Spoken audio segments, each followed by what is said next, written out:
ನಮಸ್ತೆ, welcome back to the channel. ನಾನಿವತ್ತು ಬಟೂರೆ ರೆಸಿಪಿಯನ್ನು ನಿಮ್ಮ ಜೊತೆ ಶೇರ್ ಮಾಡ್ತಾ ಇದ್ದೀನಿ. ಇದನ್ನು ಚೋಲೆ ಜೊತೆ ತಿನ್ನೋದಕ್ಕೆ ಕೊಡ್ತಾರೆ, ತುಂಬಾ ಚೆನ್ನಾಗಿರುತ್ತೆ. ಇದು ಪೂರಿಗಿಂತ ಸ್ವಲ್ಪ ಡಿಫ್ರೆಂಟ್ ಆಗಿರುತ್ತೆ. ಬನ್ನಿ ಇದನ್ನು ಹೇಗೆ ಮಾಡೋದು ಅಂತ ನೋಡೋಣ. ಆದರೆ ಅದಕ್ಕಿಂತ ಮುಂಚೆ ಇನ್ನು ನೀವು ನನ್ನ ಚಾನಲ್ಗೆ ಸಬ್ಸ್ಕ್ರೈಬ್ ಮಾಡದೆ ನೋಡ್ತಾ ಇದ್ದರೆ ಇವಾಗಲೇ ಮಾಡ್ಕೊಳ್ಳಿ. ಹಾಗೆ ಪಕ್ಕದಲ್ಲಿ ಬರುವಂತಹ ಬೆಲ್ ಐಕನ್ ಕೂಡ ಕ್ಲಿಕ್ ಮಾಡ್ಕೊಳ್ಳಿ. ಇದನ್ನು ಮಾಡೋದಕ್ಕೆ ಮೊದಲಿಗೆ 1 ಕಪ್ಪಷ್ಟು ಮೈದಾ ತಗೋಬೇಕು. ಇದನ್ನು ಒಂದು ಬೌಲಿಗೆ ನಾನು ಜರಡಿ ಇಟ್ಕೊಳ್ತಾ ಇದ್ದೀನಿ. ಇವಾಗ ಇದಕ್ಕೆ ಒಂದು 3 ಸ್ಪೂನ್ ಆಗುವಷ್ಟು ಸೂಜಿ ರವೆ ಹಾಕ್ಕೊಳ್ತಾ ಇದ್ದೀನಿ. ಇದನ್ನು ಬಾಂಬೆ ರವೆ ಅಂತ ಕೂಡ ಹೇಳ್ತಾರೆ. ಹಾಗೆ ರುಚಿಗೆ ತಕ್ಕಷ್ಟು ಉಪ್ಪು ಸೇರಿಸ್ತಾ ಇದ್ದೀನಿ. ಇವಾಗ 1 ಟೀ ಸ್ಪೂನ್ ಆಗುವಷ್ಟು ಬೇಕಿಂಗ್ ಪೌಡರ್ ಸೇರಿಸ್ತಾ ಇದ್ದೀನಿ. ಹಾಗೆ 1/4 ಟೀ ಸ್ಪೂನ್ ಆಗುವಷ್ಟು ಬೇಕಿಂಗ್ ಸೋಡಾವನ್ನು ಸೇರಿಸ್ತಾ ಇದ್ದೀನಿ. ಇದೆಲ್ಲವನ್ನು ಇವಾಗ ನಾನು ಜರಡಿ ಇಟ್ಕೊಳ್ತಾ ಇದ್ದೀನಿ.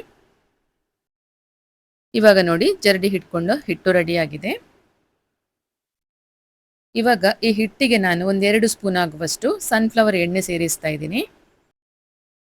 ಹಾಗೆ 2 ಸ್ಪೂನ್ ಆಗುವಷ್ಟು ಹುಳಿ ಮೊಸರನ್ನ ಸೇರಿಸ್ತಾ ಇದ್ದೀನಿ. ಇವಾಗ ಎಲ್ಲವನ್ನ ಚೆನ್ನಾಗಿ ಒಂದ್ಸರ್ತಿ ಮಿಕ್ಸ್ ಮಾಡ್ಕೊಳ್ಬೇಕು. ಹಾಗೆ ಇದಕ್ಕೆ ಸ್ವಲ್ಪ ಸ್ವಲ್ಪನೇ ನೀರು ಹಾಕೋತಾ ಇದನ್ನ ಕಲಿಸ್ಕೊಳ್ಬೇಕು. ಇದನ್ನ ಇವಾಗ ಚಪಾತಿ ಹಿಟ್ಟಿನ ಹದಕ್ಕೆ ಕಲಿಸ್ಕೊಂಡು ಇಟ್ಕೋಬೇಕು. ಇವಾಗ ನೋಡಿ ಹಿಟ್ಟು ರೆಡಿಯಾಗಿದೆ. ಚೆನ್ನಾಗಿ ಸಾಫ್ಟ್ ಆದ ಹಿಟ್ಟು ರೆಡಿಯಾಗಿದೆ. ಇದನ್ನ ಇವಾಗ ಒಂದು ಬಟ್ಟೆಯನ್ನು ಮುಚ್ಚಿ ಅರ್ಧ ಗಂಟೆ ಇದನ್ನು ರೆಸ್ಟ್ ಆಗೋದಕ್ಕೆ ಬಿಡಬೇಕು.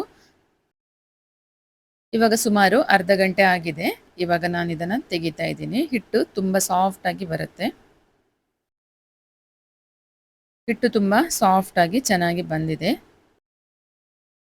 ಇವಾಗ ನಾವು ಪೂರಿ ಮಾಡೋದಕ್ಕೆ ಎಷ್ಟು ಹಿಟ್ಟು ಬೇಕು ಅಷ್ಟು ಉಂಡೆಯನ್ನ ಮಾಡಿ ಇಟ್ಕೋಬೇಕು. ಇದನ್ನ ಪೂರಿ ಹಿಟ್ಟಿನ ಹದಕ್ಕೆ ಲಟ್ಟಿಸ್ಕೊಳ್ಬೇಕು. ಪೂರಿಗೆ ಯಾವ ಥರ ನಾವು ಲಟ್ಟಿಸ್ತೇವೋ ಅದೇ ಥರ ಲಟ್ಟಿಸ್ಕೊಂಡ್ರೆ ಆಯಿತು.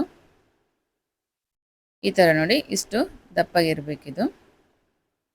ಇವಾಗ ಇದನ್ನು ನಾವು ಕಾದ ಎಣ್ಣೆಯಲ್ಲಿ ಫ್ರೈ ಮಾಡ್ಕೋಬೇಕು. ಎಣ್ಣೆ ಚೆನ್ನಾಗಿ ಕಾದಿರಬೇಕು. ಮತ್ತೆ ಇದನ್ನು ಪೂರಿ ಹಾಕೋಬೇಕು. ಇದು ನೋಡಿ ಚೆನ್ನಾಗಿ ಉಬ್ತಾ ಇದೆ. ಇವಾಗ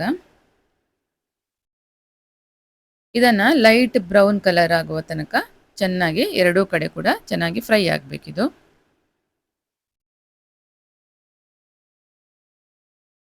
ನೋಡಿ ಈ ಕಲರಿಗೆ ಬರಬೇಕು. ಇವಾಗ ಬಟೂರೆ ರೆಡಿಯಾಗಿದೆ. ಇವಾಗ ನೋಡಿ ಬಿಸಿ ಬಿಸಿ ಬಟೂರೆ ರೆಡಿಯಾಗಿದೆ. ನಾನಿದನ್ನು ಚೋಲೆ ಮಸಾಲೆ ಜೊತೆ ಸರ್ವ್ ಮಾಡ್ತಾ ಇದ್ದೀನಿ. ತುಂಬ ಚೆನ್ನಾಗಿರುತ್ತೆ. ನೀವು ಒಂದ್ಸಲ ಟ್ರೈ ಮಾಡಿ ನೋಡಿ. ಚೋಲೆ ಬಟೂರೆ ಕಾಂಬಿನೇಷನ್ ಅಂತೂ ತುಂಬಾ ಸಖತ್ತಾಗಿರುತ್ತೆ. ಈ ರೆಸಿಪಿ ನಿಮಗೆ ಇಷ್ಟ ಆಗಿದ್ದರೆ ಒಂದು ಲೈಕ್ ಕೊಡಿ. ಹಾಗೆ ವಿಡಿಯೋನ ಶೇರ್ ಮಾಡಿ. ಹಾಗೆ ಇನ್ನೂ ನೀವು ನನ್ನ ಚಾನಲ್ಗೆ ಸಬ್ಸ್ಕ್ರೈಬ್ ಮಾಡದೆ ನೋಡ್ತಾ ಇದ್ದರೆ ಇವಾಗಲೇ ಮಾಡ್ಕೊಳ್ಳಿ. ಹಾಗೆ ಮತ್ತೊಂದು ಹೊಸ ರೆಸಿಪಿಯೊಂದಿಗೆ ಮತ್ತೆ ಬರ್ತೀನಿ. Thank you for watching.